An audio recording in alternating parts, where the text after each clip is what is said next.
que l'armée a dû intervenir. L'armée belge, précisément, affirme avoir détecté sur ses radars des ovnis. À nouveau, l'OVNI a la forme d'un triangle et une longueur de plusieurs centaines de mètres. Il a été filmé. Ce qui est exceptionnel dans ce cas, c'est que l'armée est pour la première fois officiellement et publiquement intervenue. Je rencontre l'un des pilotes qui est allé au contact de l'OVNI. Il a accepté de témoigner. Commandant Yves Milsberg. Oui, bonjour. Enchanté. Bonjour Stéphane, Enchanté. bien. Il s'appelle Yves Milsberg et pilotait un F-16, un avion de chasse.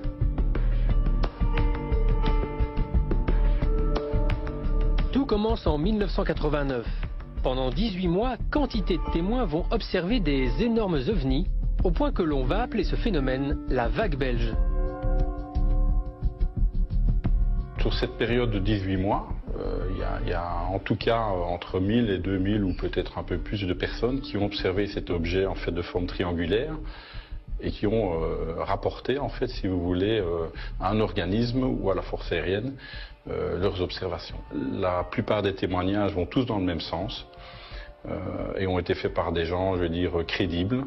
Et encore maintenant, qui se posent des questions par rapport à ce qu'ils ont vu. Quels sont les témoignages qui vous ont le plus impressionné sur cette vague belge? C'est celui d'un gendarme de la région de Eupen.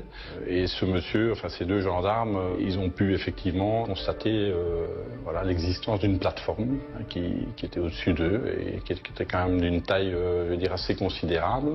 Il y avait une lumière fort intense. Et alors ils ont vu en fait de cet objet en fait sortir d'autres petits objets qui se sont un petit peu dispersés autour de la plateforme, je veux dire, pour la rejoindre quelques secondes plus tard. Et puis alors cette plateforme s'est mise en mouvement, tout ça sans bruit pour finalement accélérer et disparaître très rapidement dans l'espace.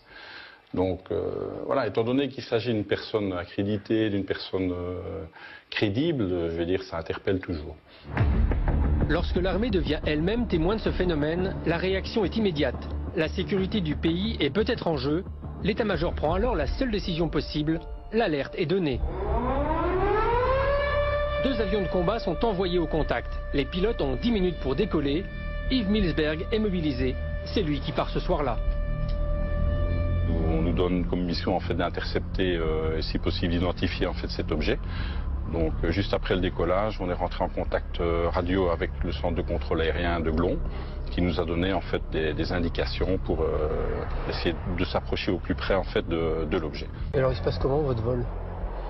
Le vol en fait, on essaye pendant à peu près une demi-heure d'intercepter cet objet, qui a un comportement fort erratique. C'est-à-dire que vous le voyez?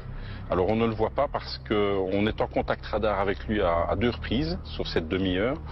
Et on s'en approche, je vais dire, au plus près, à un moment donné, à 8 km. Mais malheureusement, en fait, on n'a pas d'observation visuelle, en fait, de l'objet. Donc on a bien une confirmation au niveau des 2 radars embarqués, des stations au sol, mais nous, on n'a pas de contact visuel. Un objet inconnu est repéré par 3 radars au sol et 2 radars embarqués.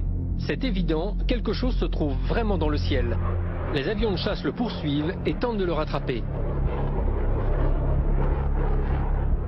Quel comportement affectait cet objet? L'objet, en fait, un petit peu comme les témoins au sol le décrivaient de temps en temps, c'est-à-dire qu'il changeait, je vais dire, de vitesse très rapidement. Donc il est passé de vitesse relativement faible à des vitesses plus que supersoniques.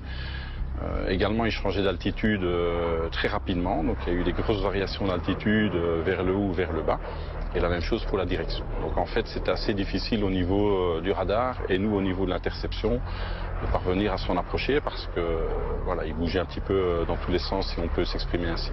Il y avait quelque chose qui était de l'ordre de l'inexpliqué dans ce que vous observiez en vol? Oui, parce que voilà, il n'y a aucune technologie à l'époque et encore maintenant qui permettent à un avion en fait de se mouvoir de cette façon. Donc les accélérations étaient trop grandes, les changements d'altitude trop rapides, changements de direction aussi, donc il n'y a aucun avion, aucun appareil, et même aucun être humain, je veux dire, qui est capable de supporter à l'heure actuelle des accélérations de ce type-là. Pourquoi elles étaient de quel ordre?